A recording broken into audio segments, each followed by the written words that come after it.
Hi, Brandon Walker, more Cowbell, the Mississippi State podcast presented by SEC Country. Let's go. Let's hit the ground running today. Let's do the thing. Now, we're going to have a discussion between us, between me and my audience. And we're going to leave the producers, we're going to leave the Shrekking crew out of it. We're just going to talk together, me and you guys. I have put together what I think is a brilliant and genius design of this desk. I mean, I decided, hey, I got two helmets. Let's use both helmets and let's put the Cowbells front and center. I think I like the producers, Landshark in particular, thinks it's too busy. Way too busy. Terp thinks it's too busy. He doesn't like it. So what do you guys think? What do you guys think of my design here that I came up with this morning? Too busy? You don't like it? Go back to the helmet over here and the Cowbells over here. Terp doesn't like it at all. Landshark doesn't like it at all. Kaya, do you like it? Are you a thumbs up or thumbs down? You're a thumbs up. It's all right. Okay. Mac McBrayer says he loves the desk and the Cowbells. Jay Hammer says keep it. That's 2 for me. So much stuff. 2 for me, none for you. Thumbs up on your desk. That's There's 3 for me. 6 items between you and the camera. Grace approves. Grace Thacker Good, now talking in third person. Will your head fit in either one of those helmets? That's hurtful, Kane Martin, but no. No, it will Put not. the new helmet on. No. That's what Steve C says. How it'll work. You aren't centered in the new design. I'm centered. Not really. I am. The camera's not. Look at the camera. Look at the little. Don't move the camera. We're fine. Things on the tape. Well, desk. Nate's the one that did the camera. Yeah, you know when Nate touches things, it goes wrong. Eliminate. Desk is great. Looks good. Everybody likes it. Everybody likes it.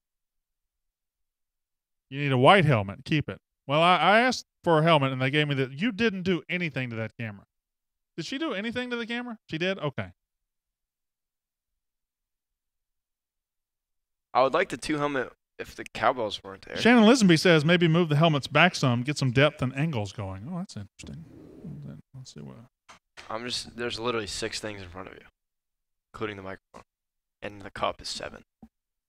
I don't know. I don't know about moving the helmets back. I can't see the cup though. It's a busy desk. I mean, there's no doubt about that. Did you win your race? The race isn't until next week. Is it Nate? It's not Nate. It's not Nate. If I was going to race Nate, I wouldn't tell anybody because I would just smoke him. Who is it's it Dave, the ACC guy out there. Dave Holcomb. Do you want to race? The guy with the beard. You want to race? Not you. No, you're too young. So I thought. You were too young. How about hanging a transparent rack over your left shoulder with Cowbells? That space bothers me.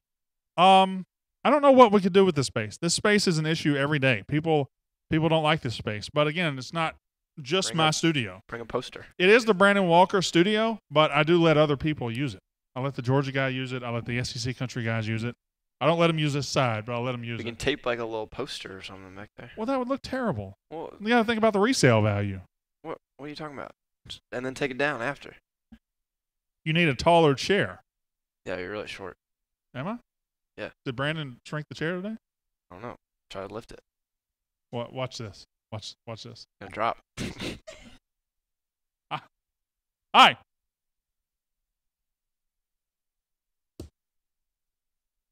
Oh, yeah, that is better. That is better. A cowbell tree. That's not a bad idea. Am I better? I feel better. Thumbs up. Slap a state decal on that space. I'll figure something out for that space. I'll figure something out. This is going to be the gaudiest looking room in the world. This is gaudy as hell right now. This is ridiculous, but I love it. This might be a one-time thing. I don't know. We'll decide. Because I'm not getting good light on the Cowbells here. Let's see that. There you go. There you go. Now we're talking. You should start the show by ringing your cowbell. Let the studio know your show is starting. That is the best idea I've ever heard. Why haven't we not thought about that? Who said that? Kane Martin. When the show starts today, the first thing I'm doing is ringing a cowbell. That's what I'm doing. Hail State, more cowbell, says Keith D'Angelo. Tim Lee says, how's Caesar doing? Okay, so Caesar is he's been moved to Atlanta to a rehab facility. He has started physical therapy. A long road to recovery, but looks like he's come out of the woods, and now it's all recovery from here. You're turning your studio into the ultimate manacle. I just want to make this my man cave. Like I don't have one at home because I've got 9 kids and I don't have that many rooms. So maybe I could just do it here. I'm going to put an NBA Jam machine right here. I'm for that. Somebody says you could beat Terp with a cowbell to start your show. Terp, A lot of hate today. you're not going to be here tomorrow, are you? Nope. All right. I will not. Good stuff. Available on the phone. You guys miss me. No, I'm good. You can call me. I'm good. I'm good. I'm good. I'm good. Today we're going to talk about recruiting. Dan Mullen left Mississippi State and Joe Moorhead with a loaded roster. He left Moorhead with plenty, but he also left Joe Moorhead with a potential landmine in recruiting, a potential problem, a ticking time bomb, if you will. We'll talk about that. Then we'll talk about basketball. I think basketball might be closer to a turnaround than I've given them credit for. Men's basketball, that is. USA Today thinks highly of Joe Moorhead. They've got him on their list of coaches who are new hires who will win the most games in 2018. I don't know if you guys saw it, but South Carolina and Missouri got into a kerfuffle in women's basketball, and now that has kind of escalated in press conferences and in the press. So we'll talk about that a little bit ahead of playing both of those teams. You have that video. You have the video. Also, what is a kerfuffle? Did you make that up or is it a word? Today's top 5, we're going to talk about the top 5 upsets in Mississippi State history. This was brought up by my Facebook Live audience yesterday, and I love it, so we're going to do it. And we are running out of time. We got to go. Hey, Kaya, let's go. Let's do it. Let's do it.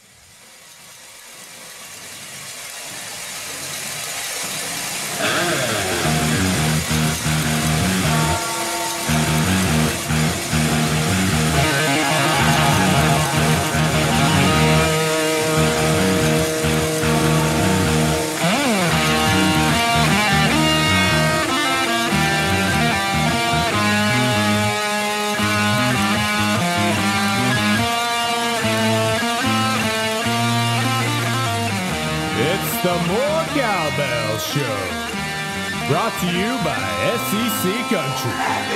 And now, your host of the More Cowbell Show, Brandon Walker. That's me, Brandon Walker, More Cowbell, SEC Country. We are starting the More Cowbell podcast. That's how we're going to do it every single day from here on out. I think I just tore my wrist. I think I just hurt myself tremendously, but I'm going to march through it. We're coming to you from the SEC Country Studios here in beautiful Atlanta, Georgia. I got this wrecking crew on the other side of the glass. I got myself out here. We're doing good work. Please listen to us every single day, and you can join us on Facebook Live at 10:45 Central Time every single morning. Somebody on Facebook Live just got impatient and said, hey, when are you going to start discussing sports? Right now. We're going to start right now. So on today's show, we have got Joe Moorhead. He inherited a great roster from Dan Mullen. He inherited many things from Dan Mullen. Dan Mullen left the program in good shape. However, it seems like Mullen left one big problem in recruiting, and there could be trouble brewing there. We're going to talk about that as we are 1 week from signing day right now. We got to start planning our signing day spectacular, even though real signing day feels like it was 2 months ago now. The USA Today likes Joe Moorhead. They put out their list of new coaches who will win the most games in 2018. Joe Moorhead near the top of that list, or maybe at the very top. And we'll talk about that. Is men's basketball closer than we thought to a turnaround? I'm starting to wonder if that's the case. Trouble at South Carolina. Mizzou and South Carolina women's basketball got into quite a kerfuffle the other day, and that has continued into the press. A fracas, if you will. A brouhaha, or whatever word for fight you want to use. And then we'll talk about today's top 5, which is my top 5 upsets in Mississippi State history. Top 5 upsets in Mississippi State history. This topic was brought to the table by our Facebook Live audience yesterday. Every day after the show, we spent about 15 minutes talking to each other, and somebody brought that up, and I thought it was a wonderful topic. If you'd like to participate in that Facebook Live again, just go to Mississippi State's SEC Country Facebook page at 10:45 every morning, Monday through Thursday, and then we also stream live on YouTube. Now, let's get right to it. There's no time to dilly-dally around here. Joe Moorhead has inherited one of the best rosters in the SEC for 2018. 18 starters back, a couple of quarterbacks that can play, a loaded running back group, a loaded offensive line, defensive line, one of the best in the country. He has inherited a team ready to win now. But I guess it's not all gravy for what Dan Mullen left Joe Moorhead. I think there are some warts here that if you look hard enough, you can find them.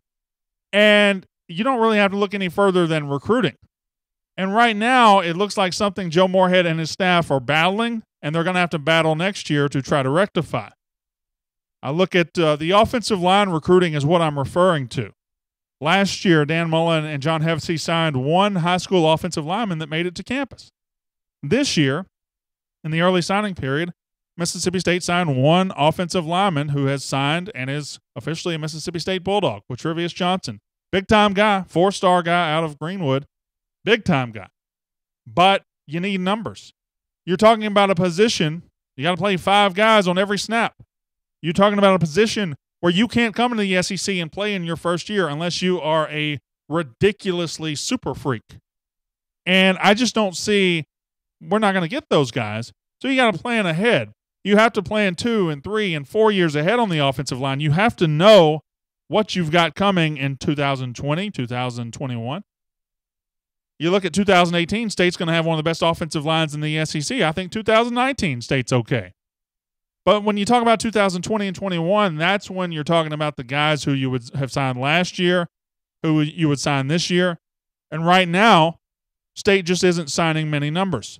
Signed one high school offensive lineman that made it to campus last year. Again, one this year. They have Joe Moorhead, to his credit, has gone after plenty. He went after Jerome Carvin. Didn't happen. He went to Tennessee. Then he turns his sights to Ryan Winkle. Ryan Winkle goes to Arkansas. Tyrone Sampson, a 4-star from Michigan, is a name that came up.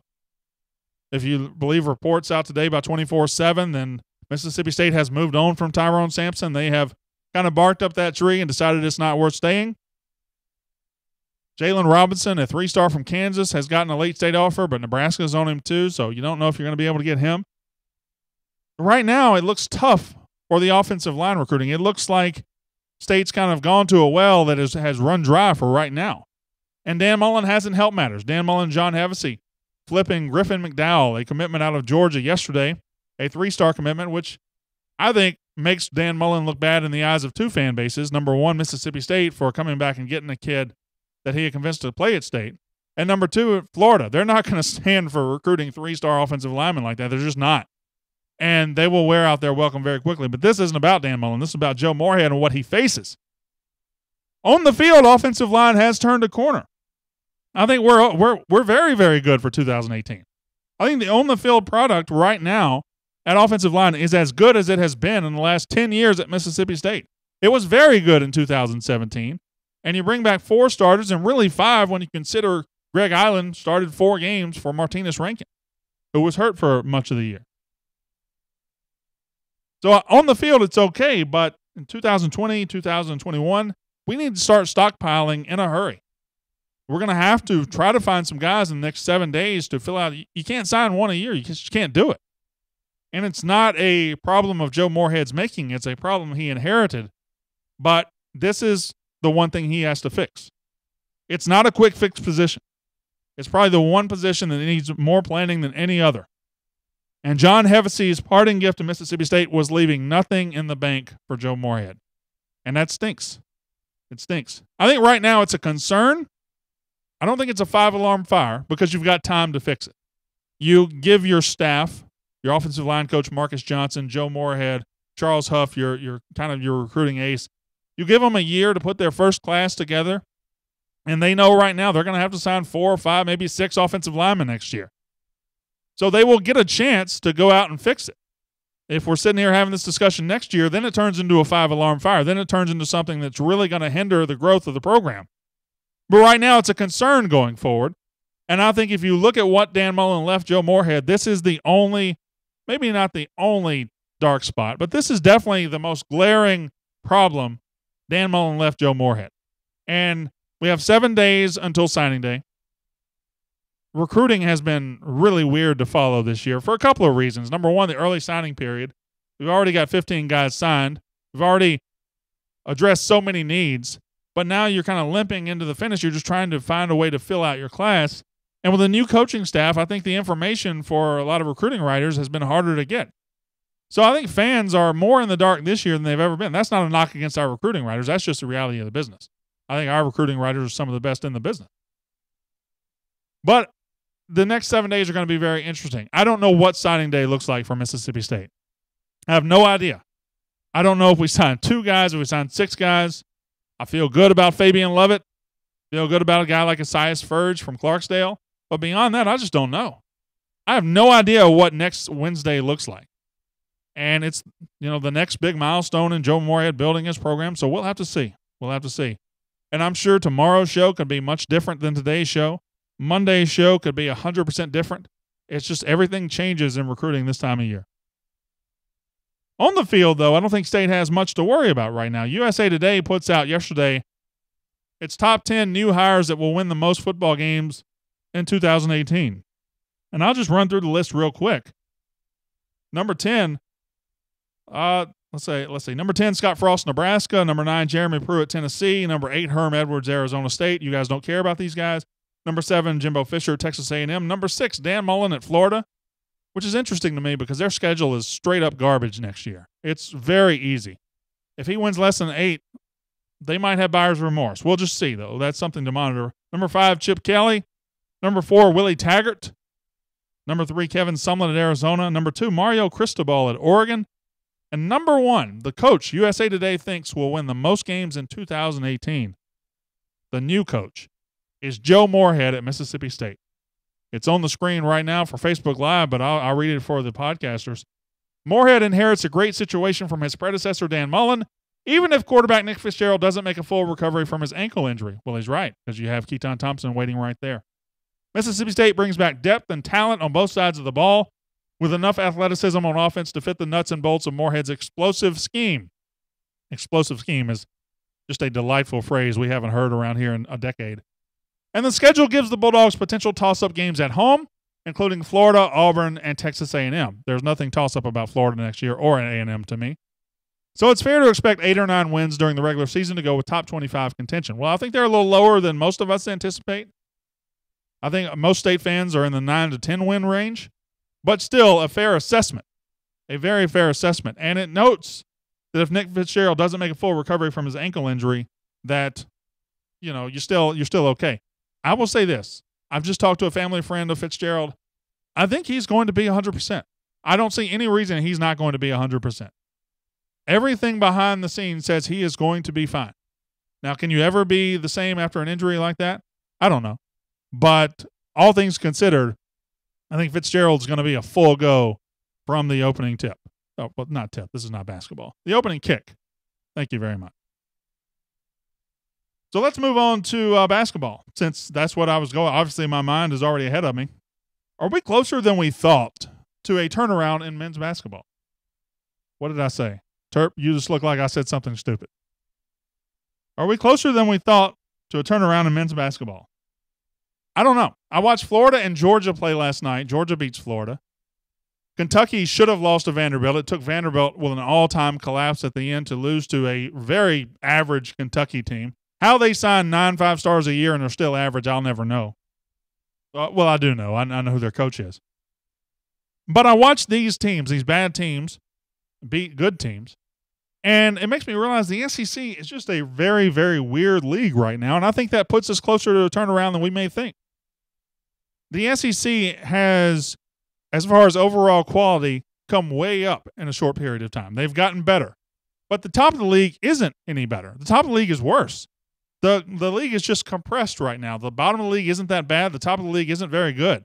So you just got 14 teams kind of in the same space, and there's never a game in this league that's a sure win or a sure loss. Anybody can beat anybody in this league right now. I really believe that. And State has already taken some losses. They've lost to Florida. They lost at Kentucky in a close game. They lost to Auburn at home, which Auburn has separated itself at the top of the conference. Vanderbilt has separated itself at the bottom of the conference. I think 1 and 14 are very close together. And I don't think there's any game that's 100% sure win or sure loss in this league. And now, over the last 3 or 4 games, I think State has played better. Second half against Alabama was very good. The first 35 minutes at Kentucky were very good. The second half or last 30 minutes against Missouri were very, very good. They're close to putting together a full game. And once they do that, I think they can beat anybody in this league. And that's not saying they're world beaters, just because, like, anybody can be beaten in this league. I would define turning a corner as having a winning record over our last 10 SEC games, and I think that's possible. 10 SEC games left. 5 at home, 5 on the road. You got Vanderbilt on the road, you got Carolina on the road, you got LSU on the road. Those are winnable games. If we can sneak one of those and then take care of business at home against the Georgias and the Ole Misses and the Alabamas of the world, I think State can go 6-4 over the last 10. Am I being woolly? Am I being too optimistic? Very possibly, but I don't see anything standing in the way of this team turning it around. Just them, just the way they play. Against Missouri, they played the style of basketball that wins games. And that is something they haven't always done this year. They haven't always played the style of basketball offensively that wins games, and they did it against Missouri. If they keep it up,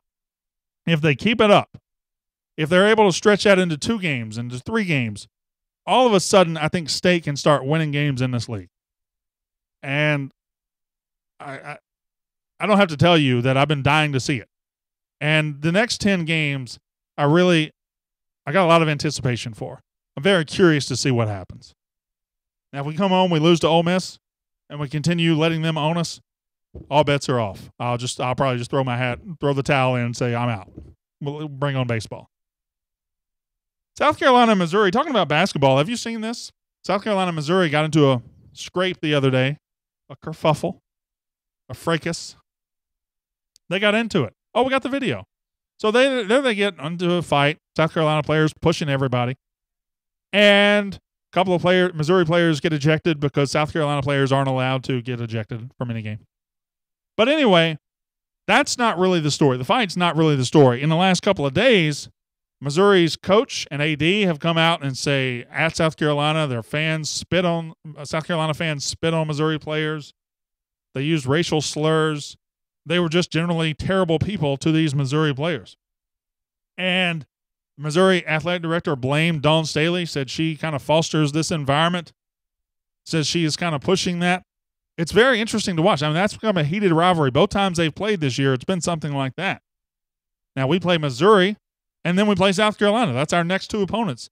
And that's probably the second and third best teams in the league. Not in that order, but that's probably the 2 teams right behind Mississippi State. But South Carolina is really turning itself into the villain of the SEC. Nobody likes them. Nobody likes the way Staley plays. Nobody likes the way she coaches. Nobody likes anything about what South Carolina is. Women's basketball is really heating up. South Carolina plays with an edge. They play in your face, and they'll foul you, and they probably won't get called for it, but they'll foul you, and they're rough. And it's up to us to make them look bad on Monday night. It's the best opportunity we've had for a gigantic home win, for a gigantic win, kind of a program-shaping win as we distance ourselves from who they are into who we are. And I think it's a great opportunity. Dawn Staley and her team are not likable, but they win. Our team is extremely likable, and they win too. And it's time for us to step up and be the face of the SEC this year and not let South Carolina do it. Today's top 5 upsets in Mississippi State history. It's good water. Had to take a drink of water, sorry. Very unprofessional. The Shrekking crew is rolling their eyes. Anyway, today's top 5, the top 5 upsets in Mississippi State history. And this is my list. This might not be your list. That's fine. But I have a show. I'm the one that gets paid to do this. This is my list. And I don't know about upsets that happened in 1964. I don't know about upsets that happened in 1973. But starting about 1980, I'm good. So here we go. Number 5, 1996. Mississippi State, not a good football team. Alabama, number 8 in the country. Alabama comes in. A skydiver breaks his leg in the pregame. I'll never forget that sight. And Mississippi State wins 17-16. I have told you many times on the show, this is my favorite game I have ever attended. I had never seen Mississippi State beat Alabama in my life. I was 1 year old in 1980. So this was the first time I got to experience it, and it was delicious. It was wonderful. Mississippi State 17, number 8, Alabama 16. in 1996. Number 4, and here's the wild card I don't think anybody else would have on their list. I always like to throw one in that nobody else would have. So I've got Mississippi State over UConn. In 1996, Mississippi State, a 5 seed, has had a nice season, beat Kentucky for the SEC Tournament Championship, is on a roll, but then goes to Rupp Arena and they have to play number 1 seed UConn with Ray Allen.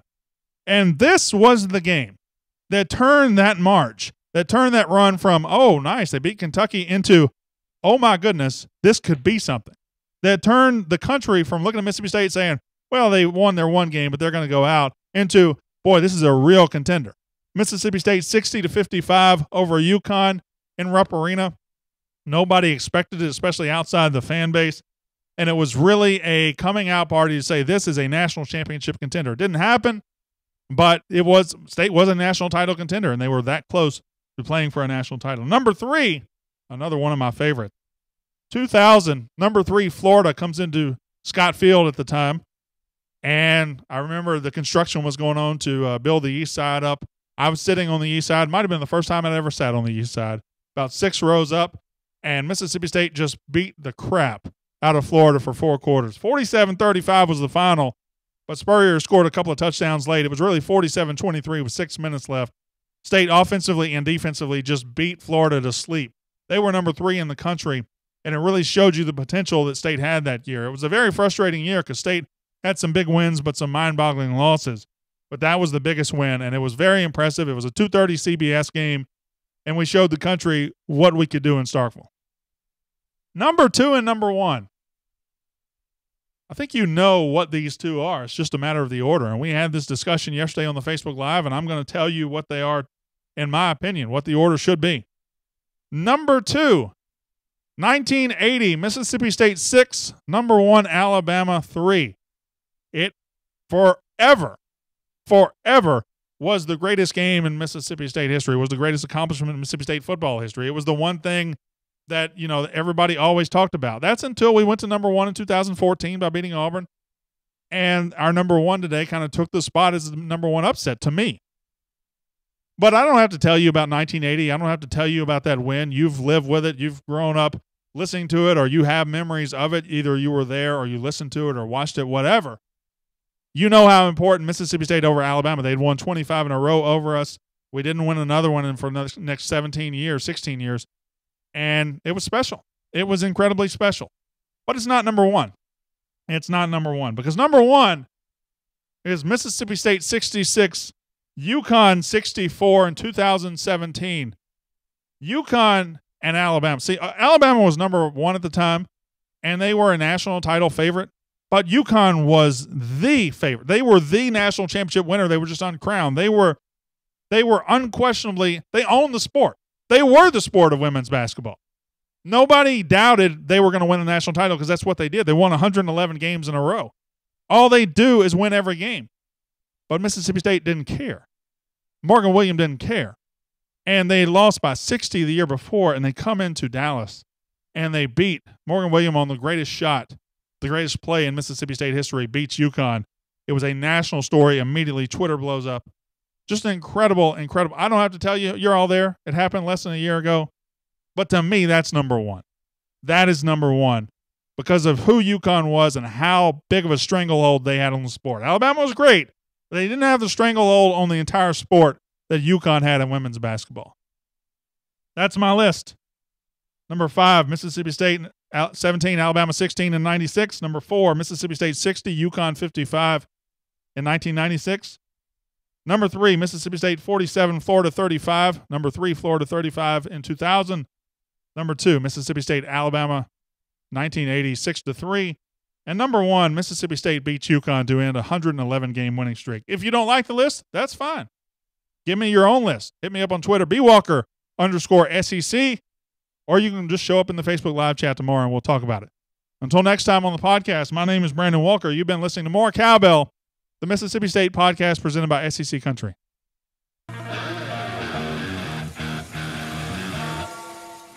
All right, hey, I'm back. Are we doing the Steve C. Memorial camera today? I don't know what you're doing. Okay. Grace Thacker Good likes my list. Tommy Campbell says I have that back assward. I don't think so. I think I got the list right. We can talk about it. If you think, Alabama should be, it's clear the number 2 and number 1 are far and away above everything else. No doubt about that. It's just a matter of what do you like number 1, what do you like number 2. I personally think beating UConn was in the scope in all, pound for pound, per capita, it was bigger than beating Alabama because UConn was the sport of women's basketball. Football is greater than girls basketball. Tommy Campbell, if you want to have that opinion, you have that opinion. But that's not really, if that were the case, then it would be all football list. I could do an all football list, but if you're weighing every sport equally, Mississippi State women's basketball upsetting UConn, just a bigger upset than State beating Alabama in 1980. Great list. However, the loss to SC tarnishes that win a little bit for me. Let's finish the job this year. So I don't think it tarnished. Okay, we didn't win the national title, but people remember, forever remember that game. And not just our fan base, because our fan base is really the only one that remembers Alabama 6 or in 1980. Our fan base remembers it and treasures it. But nationally, they will all remember Mississippi State beating UConn last year for the way it happened, for the 111-game winning streak. Wasn't Bama number 1, and we had not beat them for 30-something years. It was 25 years, and they were number 1. It was a great upset, an incredible upset. Nobody's tarnishing that. I'm just saying the upset win over UConn was a bigger upset.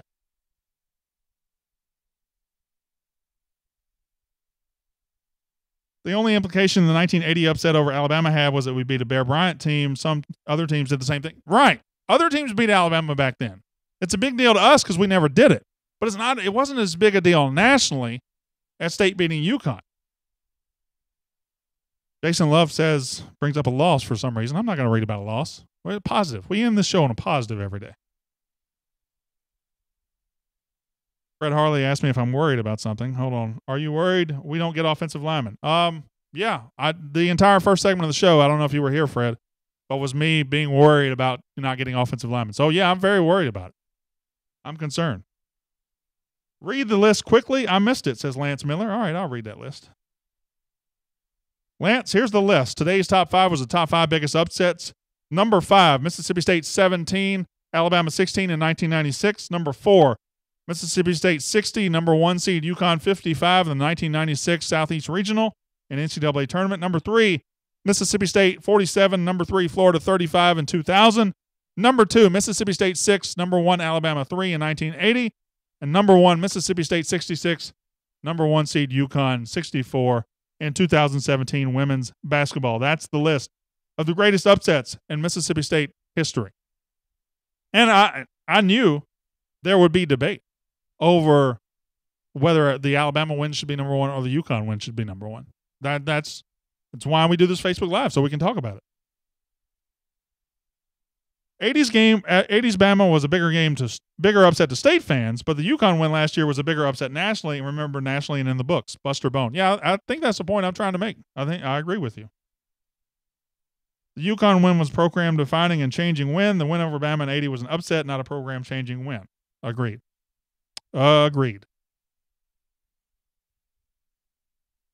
What about the Detroit offensive lineman, Tim Franks? His name is Tyrone Sampson.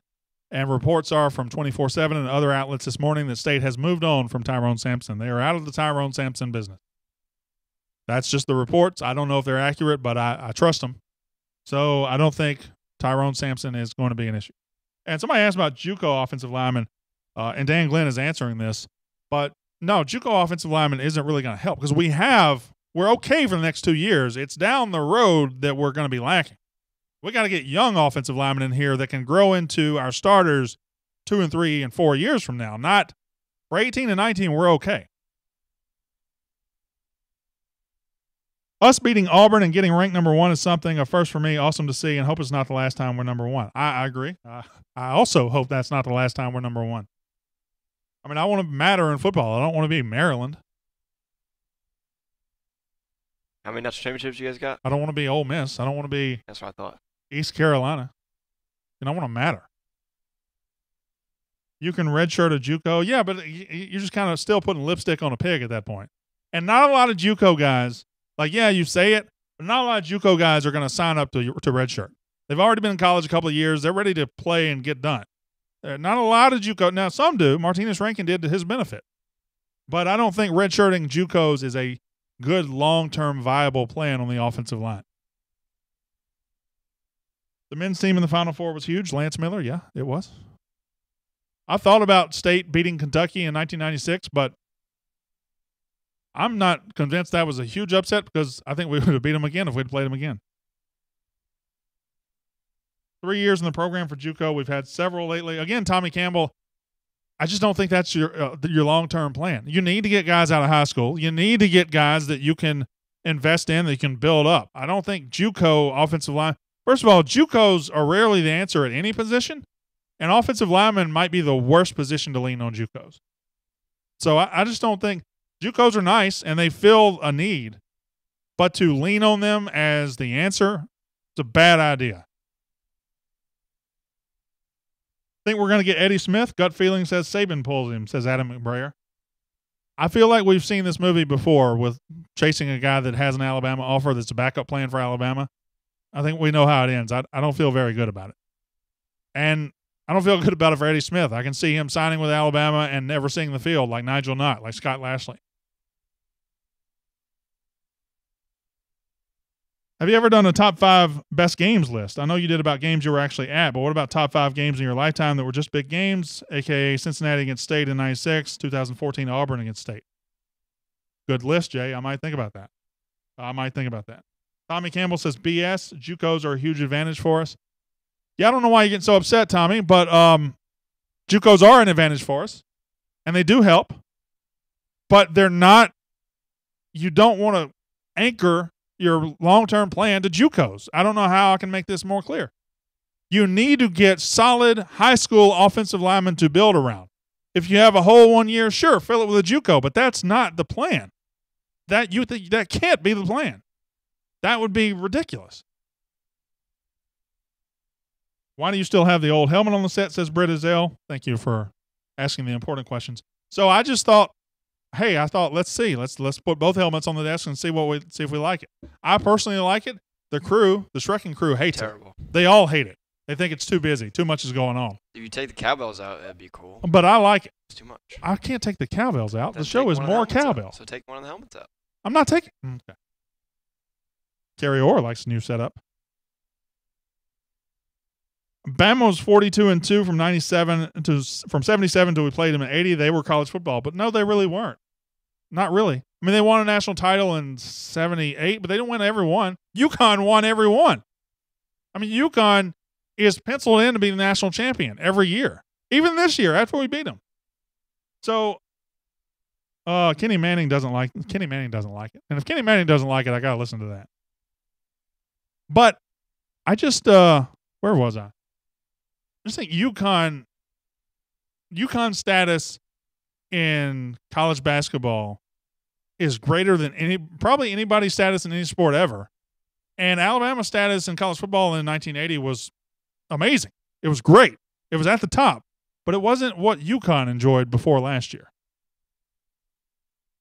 Dan Glenn likes the bully bell. I've got the same one. Yeah, this is mine. This is my personal bell that I brought from home. It's also a Dan Mullen style helmet. Okay, I'll get rid of the helmet. But if you guys don't like it, I'll get rid of it. Thank you. Shut up, Turp.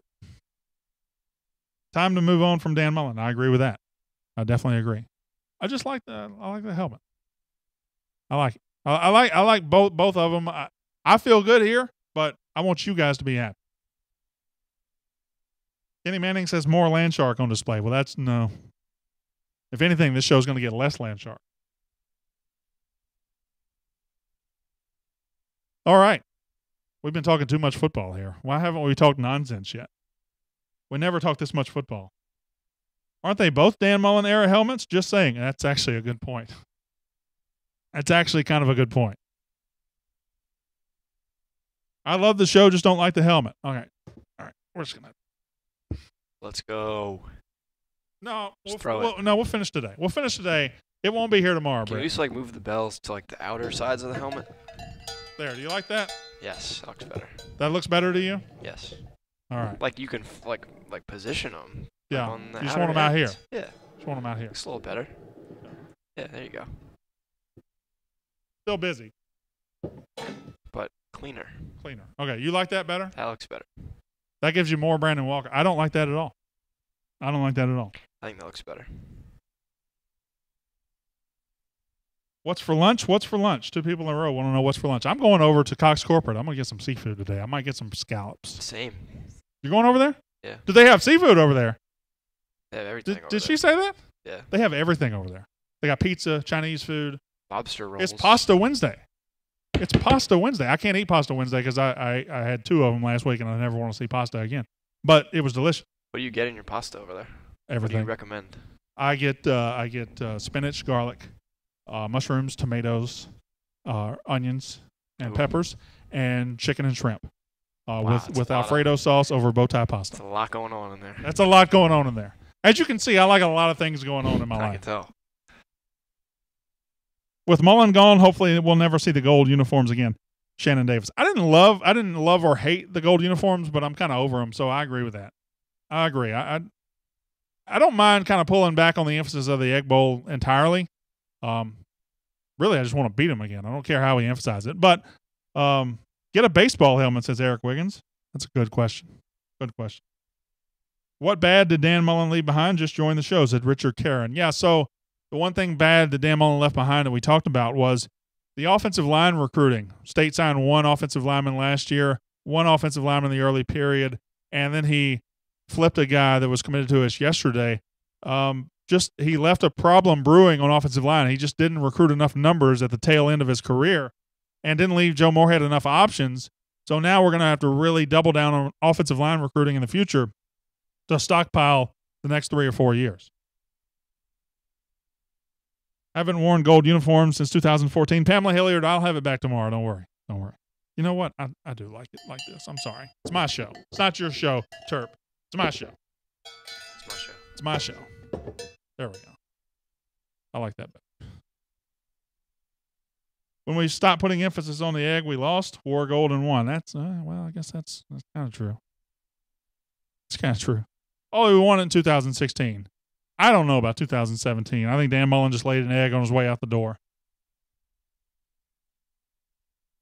Did you guys go to Buckhead Pizza Company the other day? No, Adrian D. Brown, we didn't. Have you ever been to Buckhead Pizza Company? Did we talk about that? When You just talk? Didn't you just say before the show you're the king of Buckhead? Yes. Facts. I've never been there though.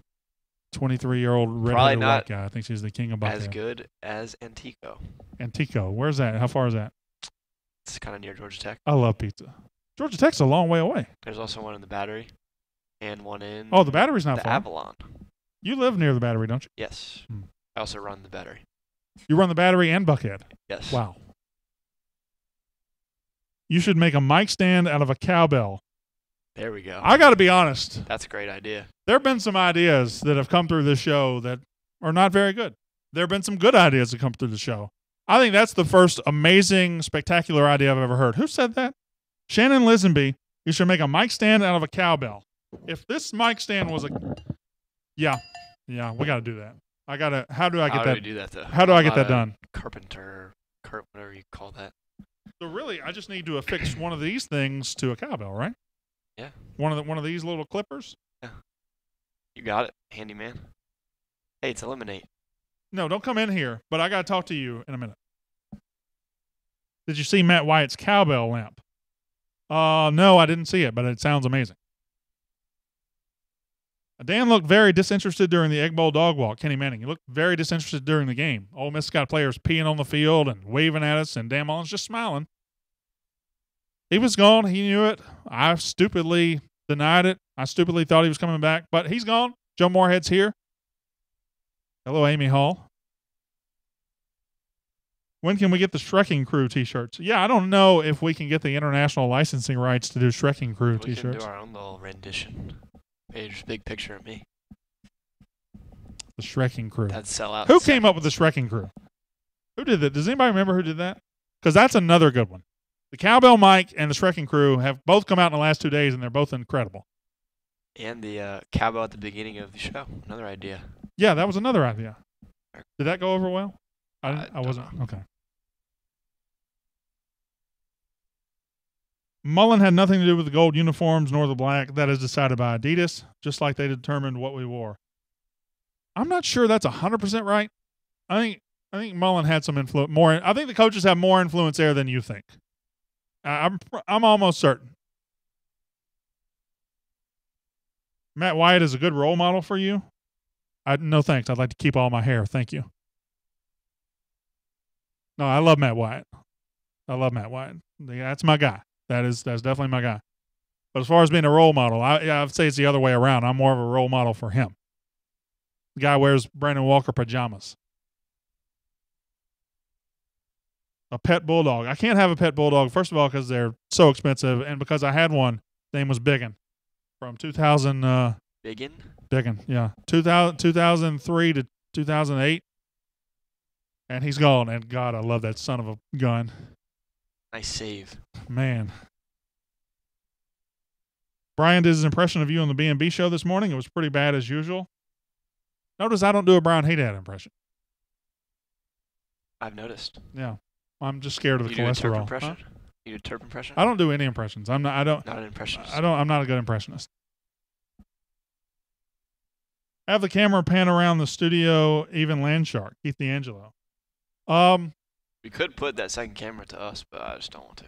It's a lot of work. No, I don't think they said us. I think they They just want Landshark. Yeah. Brandon Walker pajamas.